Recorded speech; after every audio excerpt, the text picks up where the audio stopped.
Chris in Georgia is a theist, pronouns are EM, wants to argue that God believes rational and has a question about qualia. So, Chris, welcome to the show with Forrest and Matt. Hey guys, how you doing? Not too bad. That's good. So yeah, I guess an theist, but I guess I want to start off with a question that I had. Sure. Earlier you mentioned that qualia is not real. And yeah, I'm not. Well, I'm not convinced that qualia is a real thing. Sorry, what? No. I said I guess that's how you phrased it, but yeah. I understand now. So you mentioned the Mary experiment where she had no sight all her life, but she knew about red, and then she finally experienced red. And if she learned something new, then Chris, qualia is real, and if not, then qualia is not real. I guess, right? Something like that. Sure. It's a paraphrase, maybe. So it's a paraphrase. I'm wondering if there's not like a paradox in there somehow, because it seems to me that you cannot have a knowledge of something that you did not experience one way or another. Yeah. So especially what you're doing is intuitively correct and yet completely wrong, because it misses the point of this is a thought experiment, not an actual experiment. And so we're defining at the beginning of the thought experiment, Mary is a color scientist who understands everything there is to understand about color. And so that becomes the definition. The fact that she hasn't personally experienced red, the question is, when she finally does experience red, will she learn something new about color? And if we have defined her at the beginning of the experiment to have all knowledge possible about color, then she can't learn anything new, which is why this is potentially troubling, because our intuitions are, well, if you've never seen red, when you see red, of course you learn something new. But if I've never seen red, then it would be wrong for someone to say, I know everything there is to know about color, because I don't know what it's like to see red with my own eyes. I also that's why I said the thought experiment is itself flawed. That it's just like saying, Mary knows everything about math, but she's never added 573,962 to 725. And when she does, will she learn anything new? No, because she already knows everything about math. And it might be like saying it's impossible for anybody to know everything about math. I agree. I don't see how it's possible for anybody to know everything about color or anything else. Well, in a thought experiment, all you're doing is putting basically a category. So you remove Mary, and here's a circle with all knowledge about color. And then the question is, does that include what it's like to experience color, or does experiencing color have something else that it's adding that isn't part of the knowledge about color? But in any case, I don't accept qualia because I haven't seen a good argument for it, and that's it. Kind of like God. Okay. I mean, I would say, like, I'm not a philosopher or anything, so I might use terms incorrectly, but like I feel like Chris qualia is just, like how we separate different aspects of like phenomenal consciousness, which I would define as basically like, if you look at a tree, phenomenal consciousness will be like what that tree appears like to you. Or like if the wind's blowing and like, you're hearing the trees rustle and like, that's all phenomenal consciousness, whatever. And there's like this other concept of like meta consciousness, which is like just thinking about the things that you're experiencing, thinking about phenomenal consciousness. And so I would argue that like qualia is just, that's like, that first part that I defined. What do you think about that? I didn't. I broke up there at the end. You said qualia is, and then you faded out. Oh, sorry. In grad school, I had to take a lot of archaeological theory, and I'm actually pretty versed in phenomenological arguments and ideas. I'm not a fan, but I understand phenomenology enough to talk about what you're talking about. I can promise you this conversation isn't going to go anywhere. I'm happy to have it with you, dude, if that's what you want. But like, if you want to talk about the belief in God being rational, I guarantee you that will be a much more fun thing to talk about for you, for us, for the audience, for everybody. Like, just if you want to go. But like, I'm not telling you what to do. I'm just saying. I don't think we're going to get anywhere on Qualia phenomenology. either. I'm not into it. Because I think what you're describing is, so there's a risk of confusing the map for the place, because there is in my head a concept of red. Hey, I made it rhyme. There's also in my head, and in my head is a really terrible way to put it. I have a red concept, and I have a concept of what it's like to see red, and I have a concept of what it's like to think about red. And none of these are, all of these are metacognitions, because I don't have to be actively experiencing red at that moment in order to process these. So you might as well be drawing a distinction between memory and immediate experience, except that immediate experience also fails because there is no present. Everything that you think happens in the past. Everything that you experience happens in the past. It's just in the very, very near past.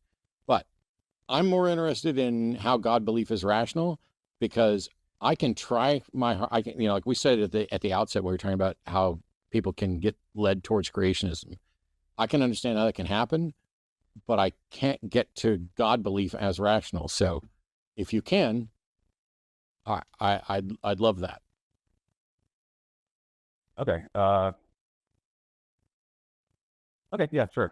So I guess I could do a little background about myself. So I used to be, well, I was born and raised Christian, around the age of like 19, 20, something like that. I deconverted, went agnostic atheist, and then sometime around 2019, I sort of circled back, not to Christianity, but to like general theism, sort of like pantheism. And I guess my rationale was kind of multifaceted, but it's like, I guess the first thing that I sort of think of is like, okay, so like, you think about the Big Bang Theory, you think about the singularity at the beginning of the Big Bang. So you're like, okay, what is that? And to me, I feel like it has to have like the properties that we sort of experience around us every day. Like, or like, I feel like we experience is not disconnected from that, if that makes sense.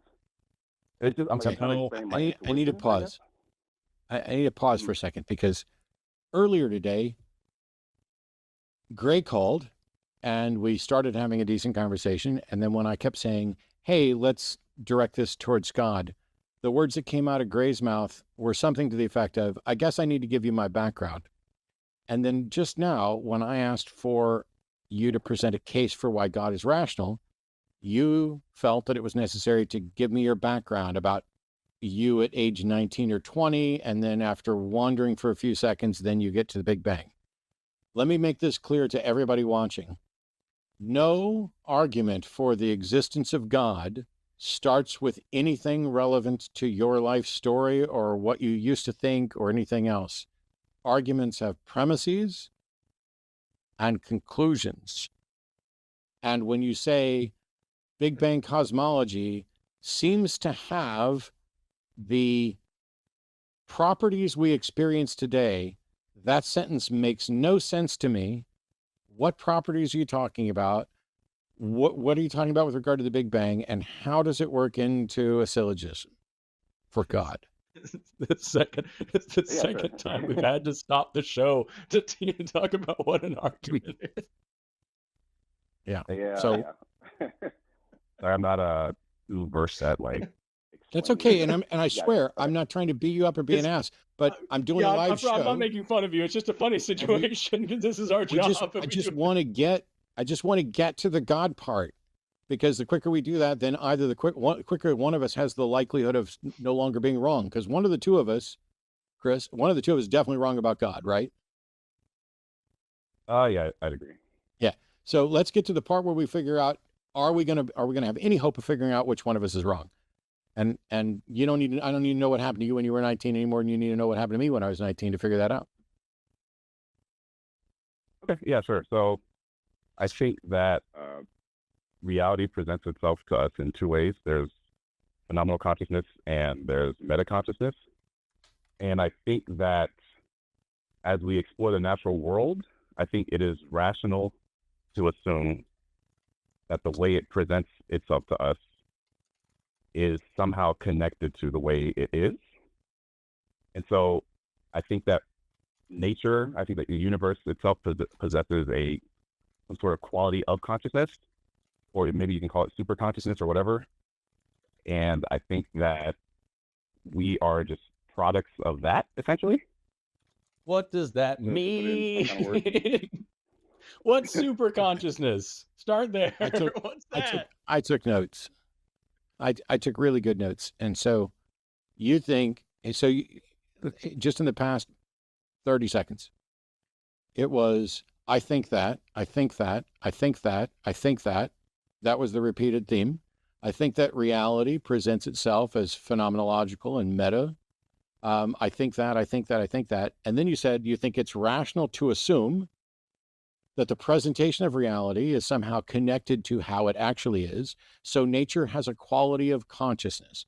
So if I'm understanding your argument correctly, what you're suggesting is that if we see a property somewhere in nature, that property is emblematic or representative of nature itself as the whole. So if we see consciousness for a part of nature, that represents consciousness for the whole of nature. Is that accurate? Yeah, I think so. I think that's literally the fallacy of composition. That's literally the fallacy of composition, where you extend the properties of the parts of something to the whole, or of the whole of something to the parts. So you've got an argument without justification, right? Well, yeah, you would need to show that. So, like, for example, I'm conscious, but we tend to contrast that with, I don't think my eyeglasses are conscious. And so it would be just as much of a mistake for me to say the universe is conscious because I'm conscious as it would be for me to say that the universe is unconscious because my glasses are unconscious. So if all you're doing is cherry picking the property that you prefer to expand to the universe, you don't have a way to show that it should be expanded to the universe. Because, for example, the ocean's wet, but the desert's not. Is the universe wet? Precisely what I was about to bring up. Just like, would you use this argument for literally anything else? You wouldn't. So, like, why are we doing it here? You know? Yeah, no, that makes sense. So I guess I'm trying to think. I was gonna go somewhere, but I forgot. Please tell us you have more. No, I mean, I guess I do. So, like, if you, like, I think there's like three competing, like groups of theories you can think of for like what the world is. So there's like materialism, dualism, and idealism, kind of, sort of. Like, I don't know if there's anything outside that, or if you would divide it any other way, but I feel like they each have their own problems, but I think idealism probably has the least insurmountable problems. That's why philosophy is a thing, because they all have their own problems, and we have to talk about which one makes the most sense, and nobody will ever agree. Right? Yeah. No, I agree. So, like, materialism, there's a hard problem of consciousness, and like dualism, there's, I think, interaction problem, if I'm getting that right. Like, how do the I'm staunch materialist, and I don't have a problem with consciousness. Okay. So, to that, I would say, I'm more of an idealist, I guess, first of all. Okay. But yeah, so I would say, like, how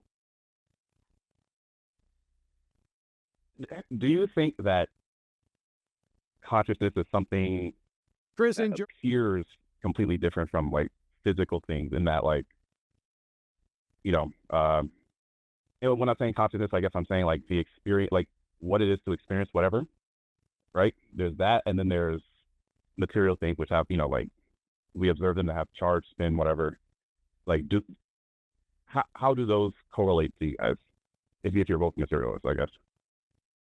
Well, I'm not a philosophical materialist. I'm a methodological materialist, but go ahead. I was just going to say they don't. Those are different things. We're talking about two different things.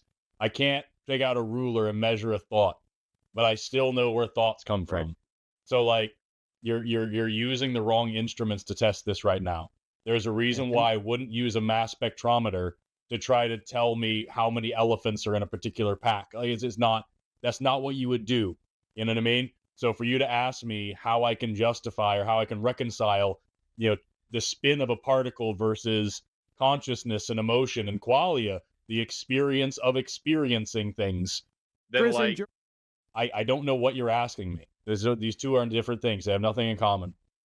I have an example that might make it might clear this up a little as to what my take is on it and why.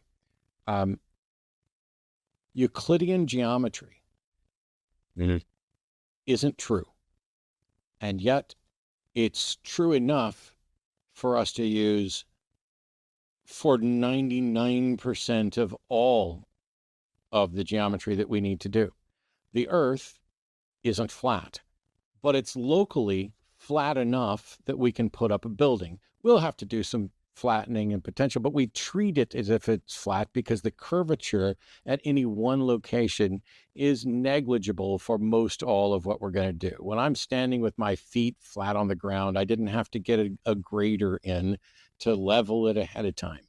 And we know that beyond that flat example, that the interactions, even at the molecular level, that physics tends to break down, which is why we have other models and quantum mechanics and everything else. And so the key becomes, when you ask the question, you need to figure out at what resolution you are focused so that you know what you're seeing. And so if we focus at the level of atoms, there are atoms in my brain, and you won't see anything at all at that resolution that appears to be consciousness. We have a higher level than that, which is neurons, individual neurons.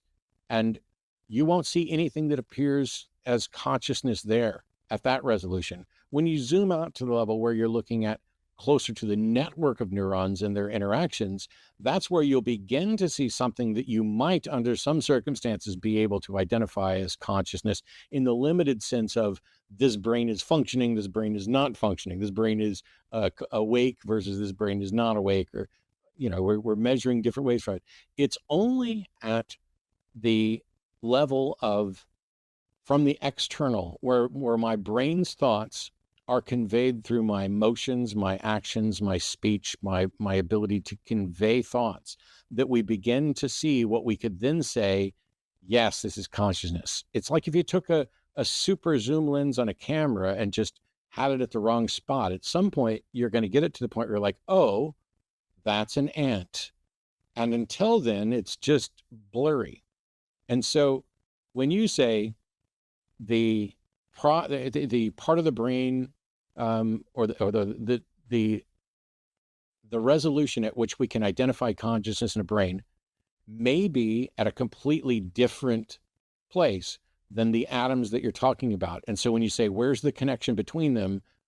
I can't show you that connection for the same reason I can't show you the connection between one molecule of gasoline and how my car drove from here to Dallas. Because even though those two things are inextricably connected, you have to be looking at it at the right depth, I guess, or resolution to see that connection.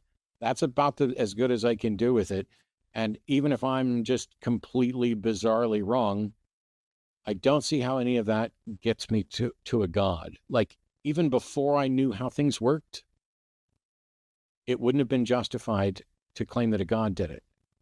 And not knowing how consciousness works doesn't mean that it becomes a magical spirit thing implanted by some being. That is a claim that needs its own evidence, and you need to define at what resolution you're looking in order to see that, if that makes sense.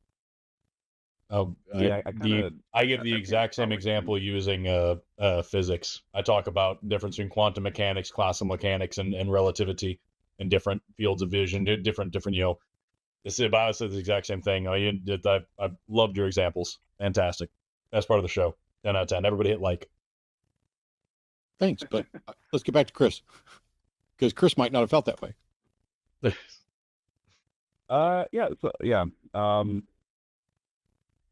So to what Matt said, I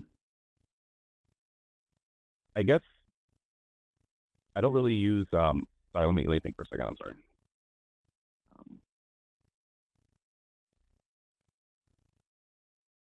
Could you present what you said into like a question? I'm sorry. My memory. Oh no, my only question was that line of example about the resolution at which you're examining things, was that helpful in clarifying why I can't give an answer to the question that you actually asked, and yet we still have some understanding of what's going on? Okay, yeah. So I think what you're trying to say is like there's a certain level of observation, like a scale. You know, if you look at an atom, would you say that's conscious? No. If you look at a neuron, no. But it's like in the interaction of sort of everything within a person, or for example, that that does make that person conscious, and that you could maybe do a test or something to see that that person is conscious. I think, right? So I guess where I'm coming from is, I don't think it's really that clear cut. Like, I don't think materialists have done the job personally to show us what mechanism leads to that emergence of consciousness. Well, okay, but that's not a problem. That's not a problem with materialism. The fact that materialism hasn't provided an explanation for everything yet isn't a problem for materialism. Idealism hasn't explained anything. Well, I mean, I think idealism sort of. Sorry, it can't. Chris, can I ask a question? Just go ahead, real quick, Chris. Yeah, sure. Just, you said that materialists hasn't done their due diligence, and that, okay. Now what? We don't. It's fine. We don't know what the fuck consciousness is. We have no explanation whatsoever for consciousness. We are back in the Stone Age. We don't know what consciousness is. We don't know what electricity is. We don't know what atoms are. We don't know what the stars are in the sky. We don't know where lightning comes from. We don't know shit about shit. We don't know anything. Why are you here? Why are we talking about what does this do with God? What does this tell us about anything? What is the argument here? Like, where are we going with this? How do we get from there to therefore God exists? Yep. Thanks. Right, yeah. So, now I wasn't saying that materialists they're nowhere and they haven't done the due diligence. I'm just saying that that's a problem for materialists. Right? I get what you're saying. I'm saying it doesn't matter. Yeah. Why do you believe God exists? Okay. And right. So I believe God exists because the alternative hypothesis, idealism, or one of the alternatives, right? To me, it seems more logical in that certain forms of idealism present the notion of like a universal field of consciousness, or essentially, right? Like an all pervasive, like you could say, like, I don't know, ground of reality sort of idea of consciousness, where it sort of produces lesser consciousnesses. I can't go into too many details, but there's ideas and theories that people talk about, and I feel like that idea has fewer problems than materialism. And Chris, I think that's Chris, essentially what I identify. Chris, you just in the end of that last sentence said, and that's why I something God, and that was the first time you've said that it's been 24 minutes, and you still haven't said it. Like, you said that idealism sounds better than materialism. Radical. Join a club. There's a whole thing about, you can go to a philosophy department and meet a lot of people who think that way. But why do you believe that God exists? What's an evidence? What's a reason, a logical reason why it makes more sense to say everything we know about the entire universe aside, there's also this extra pocket of something outside of everywhere, beyond the confines of space and time, wherein a fucking magic dude on a big old throne with a big old beard lives, and he made the world. How do you get from there to here? Like, what's going on? Yeah. Just please give me a straight answer. Please. Yeah, so no, I guess what I'm saying is, I'm not saying that science is wrong. Right? I'm not saying the things we learn about reality I don't think you are. I'm asking you why you justify believing in this extra special supernatural realm for which we do not have evidence, we don't have a reason to believe in. You're just here's everything we know about the universe. Fuck it. Don't talk about it. I don't care. Why do you now have this extra special pocket of the universe over here outside of everywhere that you think exists?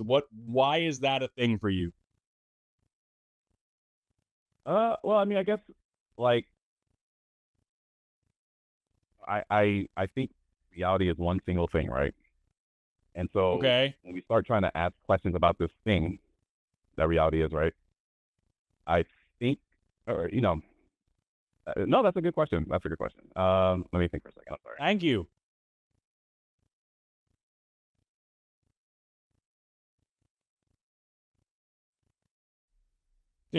Are you gonna answer? Yeah. Hello? Hey, yeah. I tell you what, I mean, I guess a lot of it comes down to intuition, which I know is not reliable as a source for truth. Yeah. But, Don't bring it up. Give us one that's a source for truth. Chris, no, I mean, that's why I believe it, though, right? Like, that's based on everything I know. I'm not trying Why to convince should anybody we else, believe right? it? I'm saying- Why should anyone else believe it? can you understand why I would be more than a little confused by someone who says, hey, I think it's based on intuition, and I know that's not reliable, but I believe it anyway. What I hear you say when you say that is, I don't care whether or not my beliefs are true, so I'm not going to use or present a reliable method. I'm just going to try to use unreliable methods to tell people why I still believe stuff. Chris, enjoy. Right, yeah. I get that. I mean, if somebody came to you, if somebody came to you and said, hey, man, I think men are better than women, and it's just an intuition, how much respect would you have for the individual's position and their method of arriving at it? I mean, I care about whether or not what I believe is true, so I want the best methods. And I don't always have them, but I try to find them. And the words you'll never hear come out of my mouth are, I think this is a really bad way to know what the truth is, but I'm going to go with it anyway. Gotcha. Yeah. Yeah. I tell you what, just go off and think about it. Call us back another time. We got some other calls to get to. I appreciate the call. Okay. You gave us some stuff to think about. Yeah, maybe we gave you some stuff to think about. We'll think about it. Thanks. Yeah, I will. Appreciate it. Yep. Cheers, Chris. Okay, bye. Hello, everyone. I'm Jimmy Snow, executive producer of The Line, and the rumors are true. Forrest Valkai is, in fact, a hostage in my basement. If you would like to contribute to his freedom one day, you can do so by supporting us over on Patreon or becoming a channel member. There are specific tiers for specific shows or the channel at large. You can also send us super thanks. Those are great. You can like, comment, and subscribe. Also, fudge the algorithm. Go to one of these things. The algorithm doesn't matter. It thinks it knows you better than we do. Better than you do? I know you better, Hank. There's a bunch of people named Hank. I just freaked way out. Okay, go to one of these.